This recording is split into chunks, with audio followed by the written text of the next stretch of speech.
Hey, good afternoon. Yvonne Stewart here with a word for us today.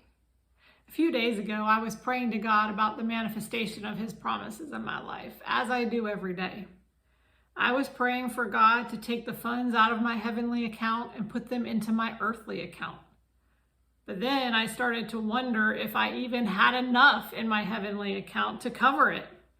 I began thinking about all that we needed compared to the seeds that we had sown. I had this thought that even if I added up all the dollars I had sown over the course of my life, multiplying it by 100-fold would still not give me nearly enough for what I am believing for. I started to get a little discouraged, but then I just said to God, nothing is too hard for you. I've often taught to others, and I believe it, that the 100-fold harvest is the best possible harvest that you can get from a particular seed. For instance, thinking about fruits and vegetables, a strawberry has tons of seeds to replant and get a lot more strawberries from each plant.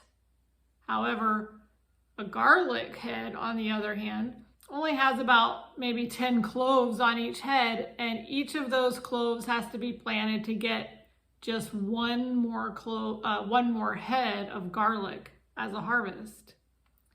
So one head with 10 cloves planted would only give you really a 10-fold harvest, but that's the best possible harvest for that. A few days ago, after I had all these thoughts, I heard someone mention the fishes and loaves story that Jesus had multiplied. They didn't say anything about it, they just mentioned it in conversation, but immediately I had a revelation of harvest, which we can see from that story. Let me read a little bit of it to you. In Matthew chapter 14, verses 15 to 21.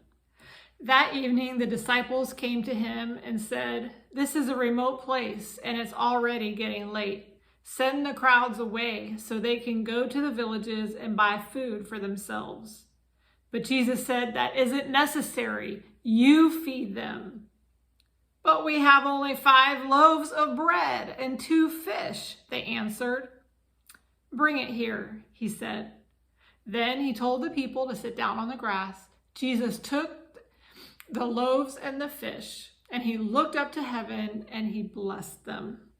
Then, breaking the loaves into pieces, he gave the bread to his disciples, who distributed it to the people. They all ate as much as they wanted.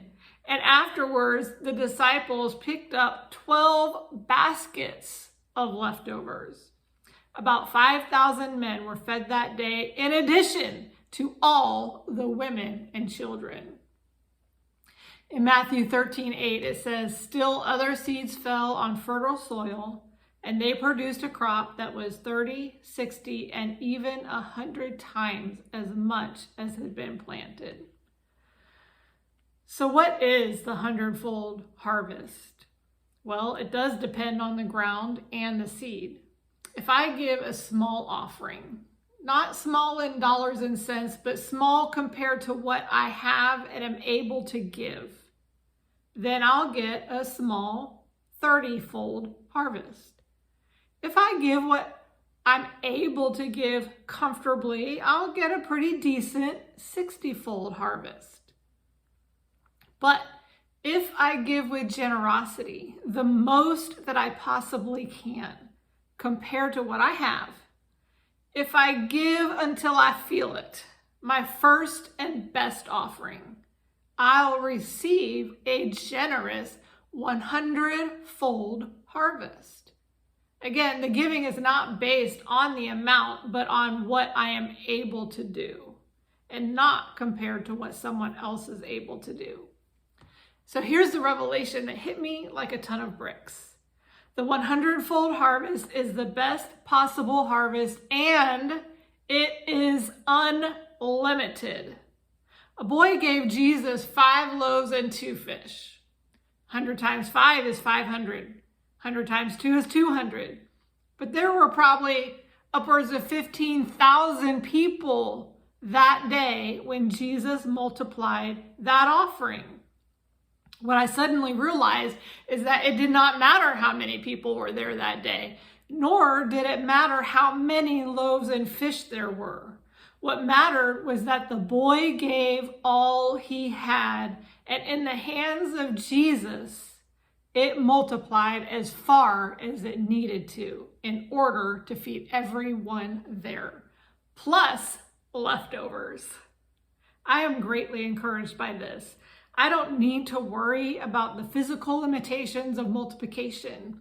I only need to give my best offering and put it into the Lord's hands. Then I stand back and watch him do what only he can do. I call this putting his super on my natural, and he will surely do exceeding abundantly above all that I previously thought the best harvest was. I hope you're encouraged by this today. I'm going to be back with another word. In fact, I'm going to be back every Monday and Wednesday streaming live right here on YouTube. I hope that you'll join me. It's going to be at 12 noon Central Time. And let's have a little bit of lunch together. You eat your physical food, I'll give you some spiritual food, and we'll both be blessed that day. I hope to see you there.